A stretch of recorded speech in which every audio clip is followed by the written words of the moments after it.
Then I'm going to like occasionally look down. Okay. All right. So tell me what your name is. My name is Michael Carl Sargent. I'm from Edmond, Oklahoma, and I turned 46 years old just a few days ago. Oh, well, happy birthday. It was done in the rain. I was stuck underneath a tarp. So, When you're here. what a birthday. You're alive to tell about it. That's how it works. I think I was under a tarp on a different place. I was under a tarp wondering where the hell my cake is. You should have called Uber Eats. I need you to get the low gap stat. You want your 20% tip? Let's get it going. Show me you're serious.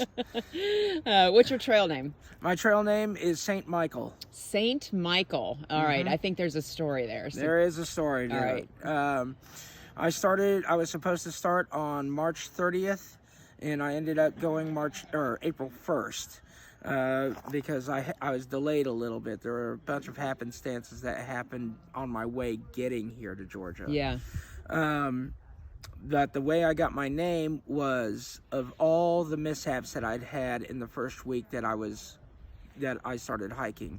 And it started over on day one. I face planted on a small hill. No. Because my pack was very unbalanced, and the cap of the pack, one of the straps had broken off, so all of my stuff that was weighted on top would pull me down. Oh, no. And I fell off of Hawk Mountain during a rock climb and fell back about 15 feet. Oh, my God. And made it up to Hawk Mountain, and then on my day 4, Yeah. I was on my way to Blood Mountain, and I was about a half mile up from Hightower Gap, and my pack came unstable again. I lost footing, and I fell 20 to 25 feet down the slope. No, you didn't. And I lost about half of my gear. I lost my Oh, my God. I lost my sleeping bag. I lost my stove, my butane canisters. I lost my ice axe. I lost a pair of slipper shoes that I wear. Shut up. I lost my hat, and the kicker was that I had this little Bluetooth speaker that I was listening to music on while I was hiking. And when I fell, the speaker, it was just attached by a little plastic snap-on, and it fell off. And so the music is playing because it's still As it's attached to rolling the down the window. yeah, because it's still attached to the signal of my phone.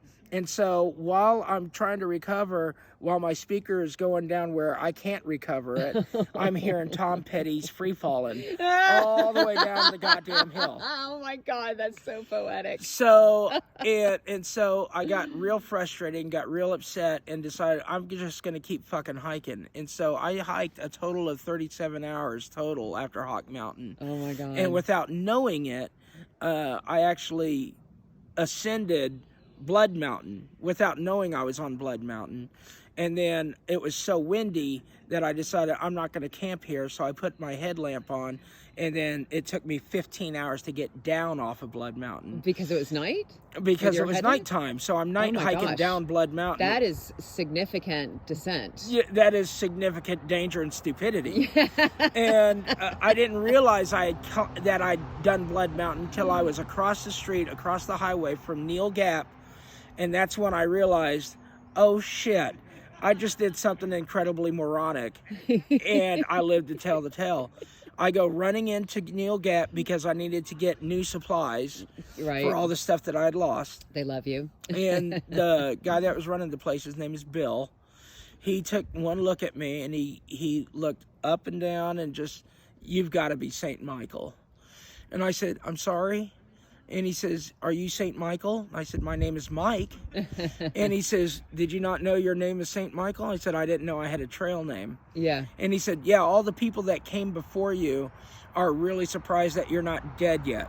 Really? And so they're calling you a saint because you keep staying as positive as possible, and you're going through a lot of shit. I love it. High five So, to you. That's why brilliant. I'm St. Michael. That's a So great it's story. a name of irony more than anything else. So what keeps you going? What all of these obstacles, I think most people would have a really good Thrown reason in to the quit. towel and hung up the gloves? Yeah, but you keep going. What's going on through your mind? Because I have lived an entire.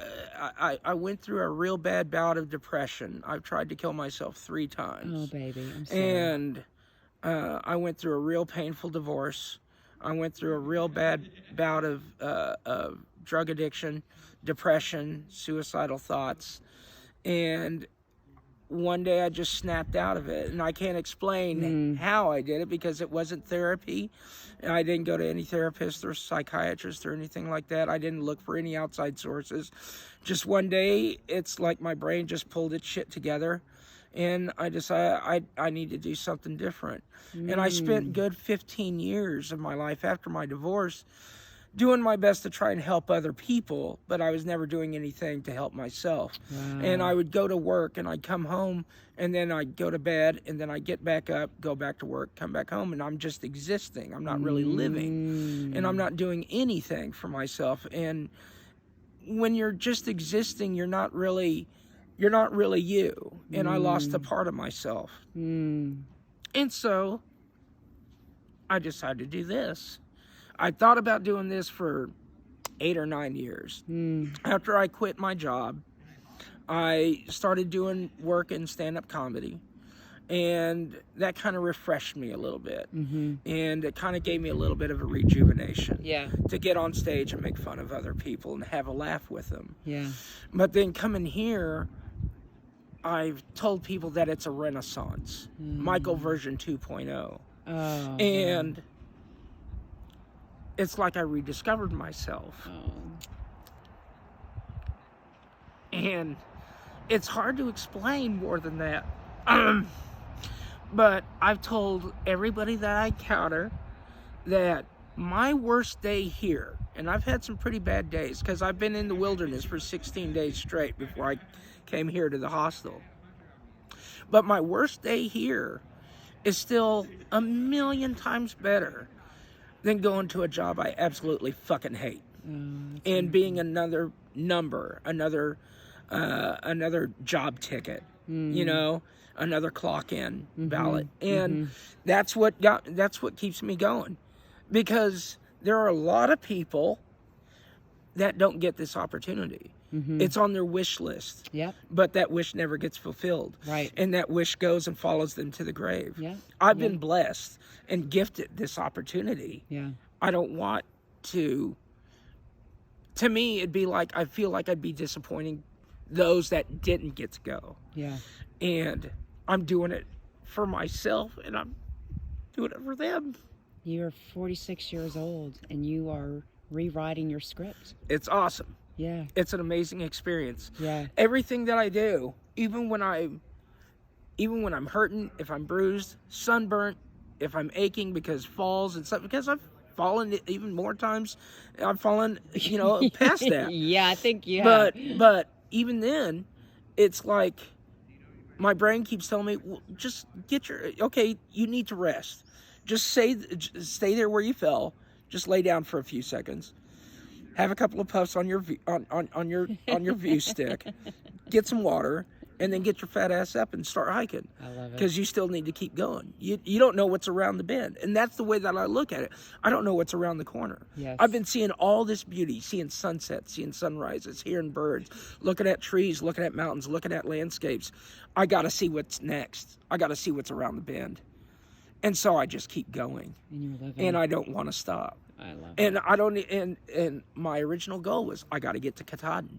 I want to stand right behind that sun. I want to get my picture taken. But now that's not even the goal. Now it's just like, I want to see what's around the bend. And I want to just keep going. And even if I don't make it, that's fine.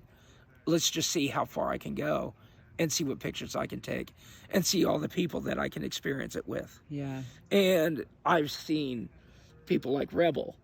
I've seen people like Good News. I've seen people like a woman named Roxanne. I see so many people, and we're all connected with this common goal of, let's just see what we can do, and let's just see what beauty we can experience together.